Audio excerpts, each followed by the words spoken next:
Yo, what's up? This is Elder Terror, and welcome back to my channel where I like to talk about all things spooky, scary, and have a little bit of fun. Today on the channel, we're going to be talking about Final Destination a little bit. Specifically, we're going to be exploring Death's role in this whole thing. If you've already seen my video explaining all of the Final Destination films, then you know that Death's role from film to film kind of varies a little bit. But there's definitely an overarching plot of what Death's design truly is, and how he works throughout all of these things. Is Death William Bloodworth? Is he a Reaper, or is he maybe something else? Maybe something more natural and more realistic? Today we're going to discuss all of that in great detail and try to get a good understanding of what's going on in these Final Destination movies. I saw this post in r/horror that really made me think about this. Is Death actually doing anything wrong? I rewatched Final Destination recently and it got me thinking, is Death actually the villain? It is not some demon or monster killing people in these movies. It is literally Death itself. If it is someone's time to die, isn't it Death's right to make sure they die however it sees fit? By extension, would that make the characters in these movies wrong for interfering with Death's designs? In Final Destination 2, they show that by being alive, the survivors of 180 affected the whole world around them in ways that were not intended. So who knows how much damage someone could do by cheating Death? Now, there's a lot of different arguments that this brought up. There's a lot happening from different sides here. On one hand, we have people arguing that Death is personified and that he's some kind of a cruel and aware conscious being that's making all of this happen here, like a grand puppeteer. With people of this opinion stating things like, I maintain that the villain isn't Death, but whatever cruel demon is sending people visions that make them think they can escape Death, but really just draw out the fear and torment. Another user adds, I like this theory. Like, in my opinion, no one can escape Death. Death can also just give a spontaneous aneurysm or something like in The Monkey. In Final Destination,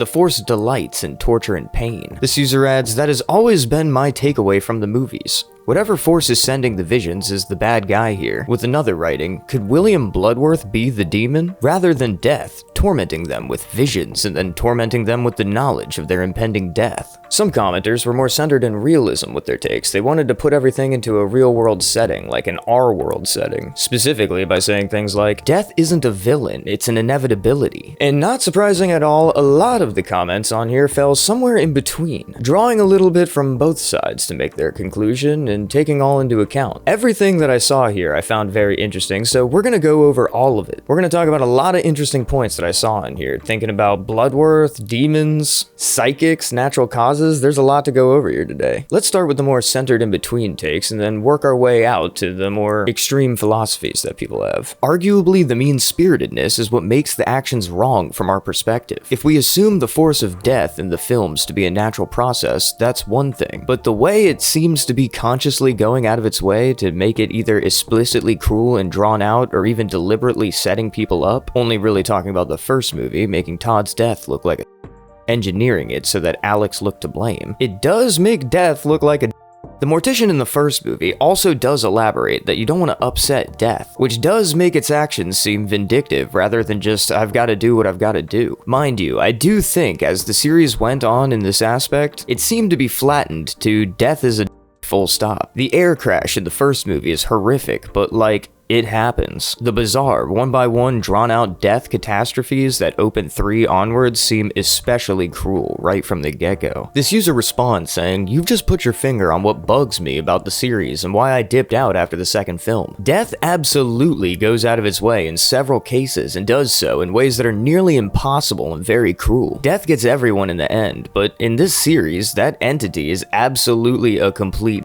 Commenter writes, I suppose that's the appeal of them. Ridiculous deaths. They had to get crazier as the series went on. While unpleasant, they're relatively simple in the first one. I fell off in enthusiasm just because of the pointlessness. The first two showed there were ways to escape death. The first still had the shock ending with Carter, but the main protagonist survived, and Clear was in the sequel. A character we liked continued, at least for another movie. The protagonist of Final Destination 2 survived, notwithstanding the seemingly non-canon fate that the third one gave them in Choose Your Fate and Final Destination 3's DVD release. But since then, they've all had the same ending. We thought we survived. Ha, twist, you die at the end. And the movie is rendered meaningless. I get that the theme is you can't cheat death forever, but that becomes tiresome after 6 movies. So now we're going to talk about a little something here that I have labeled as the demon theory. These are theories that center around death being more mean-spirited and 100% conscious and aware of what's going on. Here we're going to talk about death taking almost a physical form. The original poster chimes in here saying, I mean, if you take the fact that 5 is a prequel into account, death covering up Todd's death and making it look like a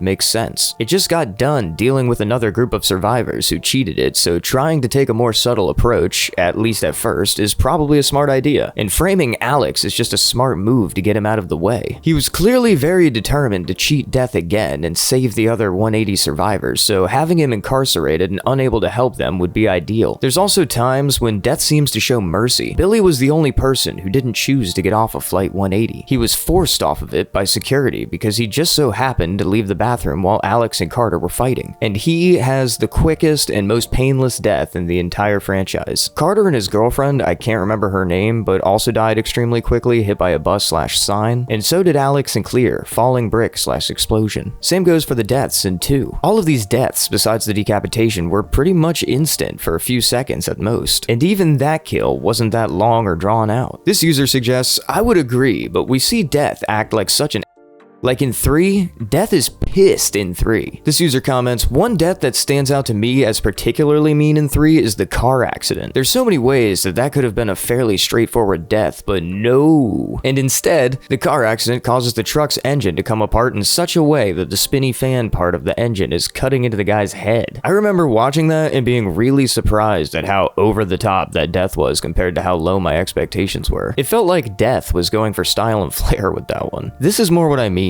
Death is not a stately reaper balancing the harvest, it's a kid with a magnifying glass frying ants. This user throws in, yes, because while death is both a force in the series, it is also sentient and has a mean streak. It doesn't have to cause the absolutely ludicrous amount of suffering it does, it very clearly chooses to. This user writes, I like the concept that an antagonist isn't necessarily a villain. It's simply something or someone that is the source of a threat to the story's protagonist. So yeah, death is just trying to do his job, but for some reason, people keep messing it up, so he has to come up with ways to recreate the specific cause of death that was preordained. Poor guy. Now, back in Final Destination Part 1, death 100% was a personified figure. As the movies have progressed, that has kind of changed. The identities kind of flipped around in the Final Destination franchise, and it really shows like which movies are your favorite when we talk about this kind of situation here. If you're someone that stuck really hard by the first one, maybe even the second one, then you probably really like and support this theory. Maybe you even strongly presume that Bloodworth is just a physical manifestation of death himself. For a lot of people, this idea of death personified straight up holds the personality and identity of the series in their minds. At one point, when Bloodlines was being written and developed, it was even established that we were going to be getting an entire movie centered around Bloodworth's character. That was before he fell ill, and now he has passed, so we're not expecting to get that so much anymore. But I'm very interested to see what in Final Destination Bloodlines is left over from that, if we maybe get some kind of an explanation or origin of that character. At least in some capacity, I would love to see it. Regardless, whether or not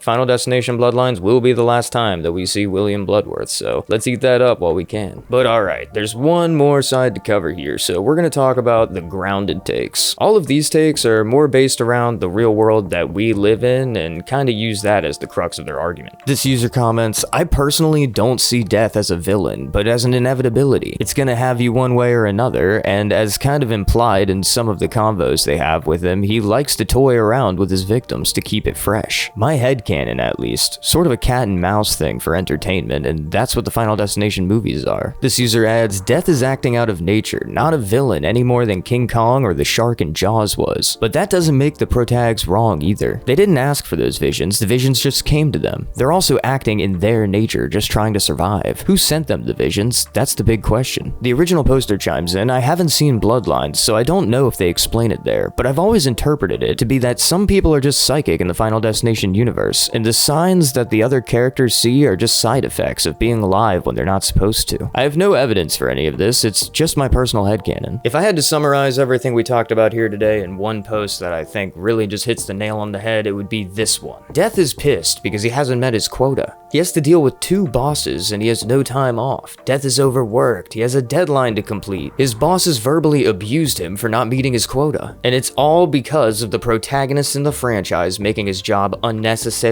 hard. Picture the devil yelling, "You're death and you can't even bring me a soul?" And then God chiming in saying, "If you don't complete that to-do list, I will take your scythe and smite you." Death loses his from the 3rd film through the 5th film. His reputation is on the line, and he has to complete his to-do list or he's going to get fired. The guy just wants to get his job done. So now with all this said, how are you guys feeling about death as a concept in the Final Destination series? I feel like there's truly no wrong answer. This is all very open to interpretation, and as I've stated multiple times throughout this video, I don't even think Final Destination as a franchise 100% agrees on this. We see different things in different films, and that's led people to feeling in different ways. But however you're feeling about it, hit those comments down below and let me know. I think that these are all fun ideas, and I think that they all 100% can exist at the same time in their own ways to different people. Everything that we've talked about today, people have used actual evidence from the films to back up their claims, and that just goes to show that really any of these are valid. I love speculation. I love having the ability for different people to both be right with their own different ideas that came to them personally. That's what makes the world go round, isn't it? But with all that said,